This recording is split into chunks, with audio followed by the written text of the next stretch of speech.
on your breath, how the dream goes through your head. Still the kid that doesn't like the There's some things during live performances that just suck for musicians. And we can go out and we can give 100% and still these things are just detrimental to like our lifeblood and what we're bringing to the crowd. So these are the top 5 things that I think are just terrible, terrible things to experience during a live performance. Right? The first thing I kind of hate when I have a live performance is just people that are just unengaged. I try to get people as engaged as possible and be very positive and be very lively to the crowd. And sometimes you'll get a great response from that, and it's awesome, and it feels life-changing when people are into it. But some people, they just refuse to be moved, no matter how good the music is or no matter what you're bringing them. They just really don't care. They're just there to sip a beer or whatever. And really, I feel like if people aren't enjoying the show, they probably shouldn't even come out. I mean, but I just hate halfway things like that. That's just me, but it kind of sucks because like I feel like a lot of musicians, we want the crowd to feed into us so we can feed back and just have a very great experience. Sometimes it doesn't always feel that way though, and that's really unfortunate. But the important thing is to power through that and give 100% anyways. The second thing that's really damaging to a live performance, I feel like, is a really, really hot stage.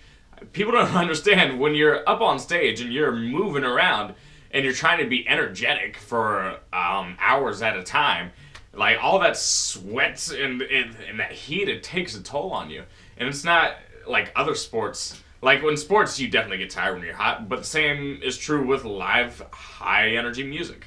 Hot fucking stages fucking suck. So if you can talk to somebody beforehand about getting some air movement, air circulation, that's a really good thing. Number 3, this should be really a kind of no-brainer, but a lack of rehearsal time. And sometimes I book gigs, and sometimes we're able to have a lot of rehearsal time as a full band.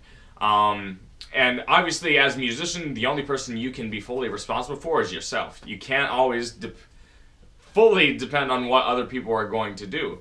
So sometimes we'll be in a gig and some things won't go as smoothly. They won't be terrible, but they won't go as smoothly because we never had been able to come together and gel within the past few weeks. And that's important. You need to get a good rehearsal at least within a 2-week period of your gig if you want to make sure that your performance runs flawlessly. And unfortunately, a lot of working class musicians, we have jobs and crazy schedules, and it's understandable, but that's one thing that's hindering a lot of us on the bottom rung. But just do your best. The 4th thing that's hindering to a live performance is just musicians that are late. You shouldn't be late. Just show up to your gigs on time. Play when you're going to play, or at least when the crowd is going to be there.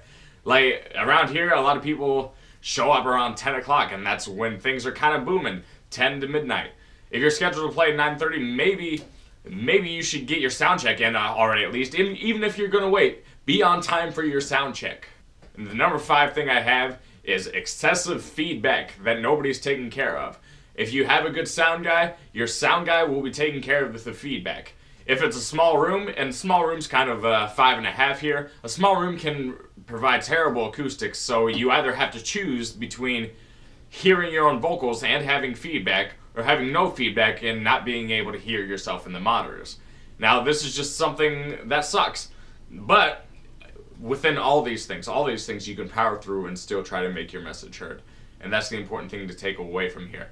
But if you have this small room, if you have these feedback, in order to sound professional, you probably should have another guy running sound.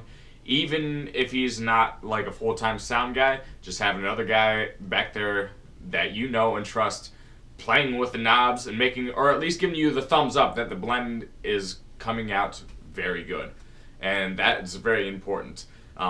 Make compression on the vocals. If you're doing rock music, a lot of these things can be very, very essential to a great rock and roll party. But yeah, that's all I got. This is Kurt, and I've been vlogging all over. I haven't been vlogging as much because I've been writing more, and I hope to get a new album with my band out sometime in the middle of next year. So, I've been busy just playing around with those things. And obviously work, because I'm still a low working class musician, but it happens. That's what we do. So if you like this video, like it, subscribe, all that other stuff. I really appreciate it. So any questions, just ask away. I'm pretty good about answering. I take pride in that. So see you guys. A cigarette is on your breath. A hydrogen